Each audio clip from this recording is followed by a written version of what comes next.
What up, YouTubers? This is your boy Big Metroid Fan 12 coming to you with another video game review. And this time I'm reviewing Monster in My Pocket that was released on the NES by Konami. And it's based on the toy line Monsters in My Pocket by the company Morrison Entertainment Group.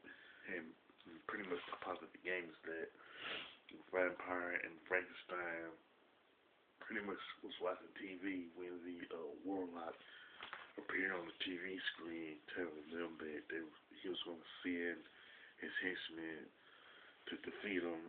So they end up going on a mission to defeat the warlock. Now, this game is pretty much a two-player game. I'm not sure if it's a two-player co-op or two-player alternating game, but I do believe that it is a two-player co-op game. Now, before you actually play the game, you pretty much pick between the vampire or Frankenstein.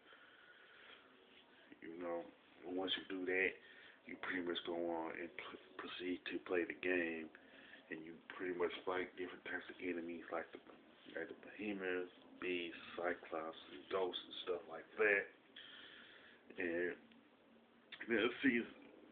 I played as both characters, and they really have the same type of moves in terms of jumping and attacks and stuff like that.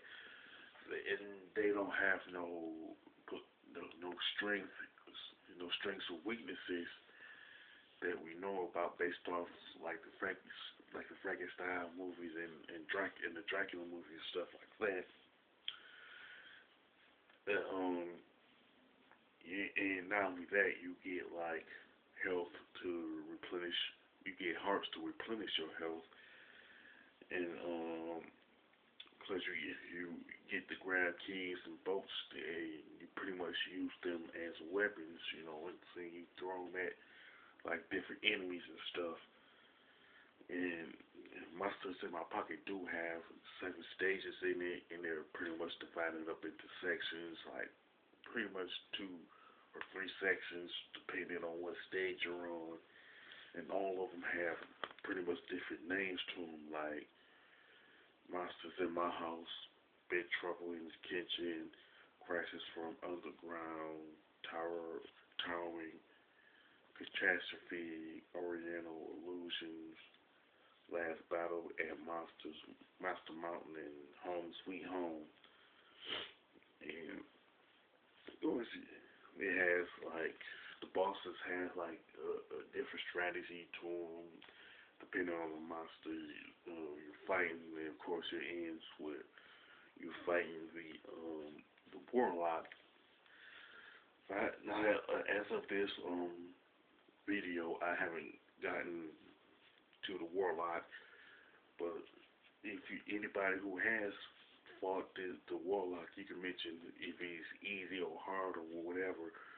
But considering that this is a Konami game, I would imagine that the warlock is on the tough side. You know what I'm saying?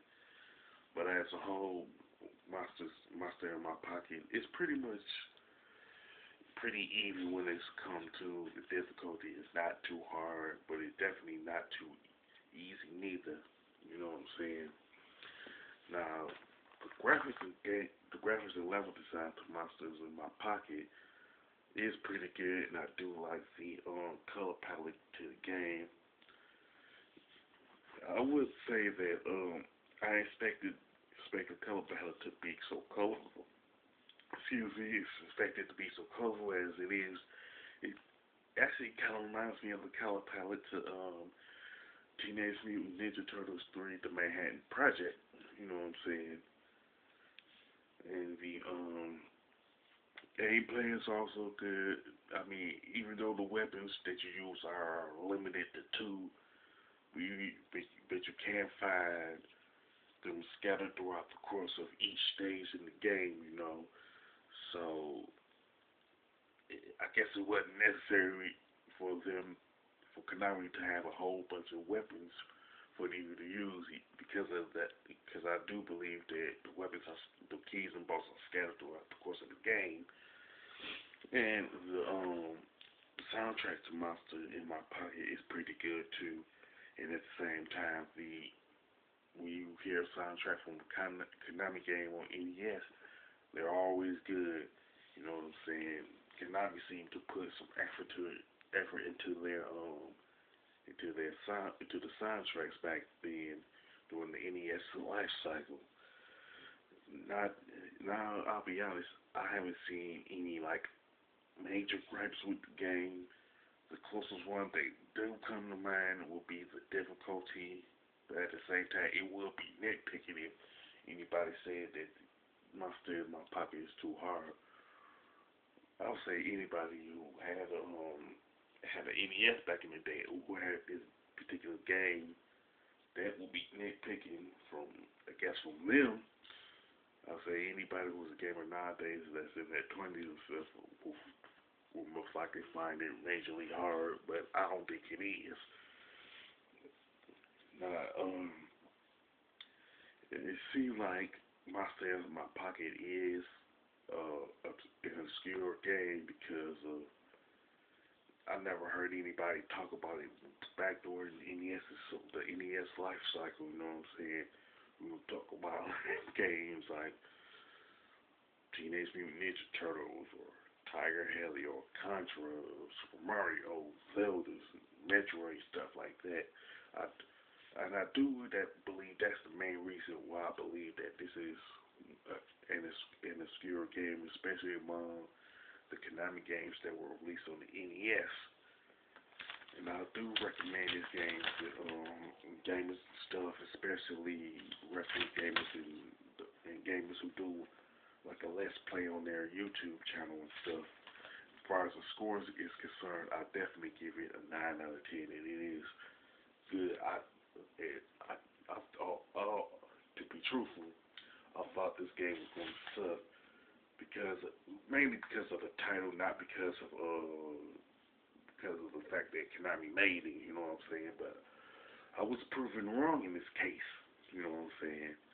With that being said, if you played Monster in My Pocket and you like it, and you happen to be one of your favorite like Konami game or on the NES or your favorite NES game, shoot me in the comment section. If you like my review of Monster in My Pocket, don't hesitate to click the thumbs up button, like it. You can share it if you want to. And don't forget to subscribe. This is your boy Big Metroid Fan 12 signing off.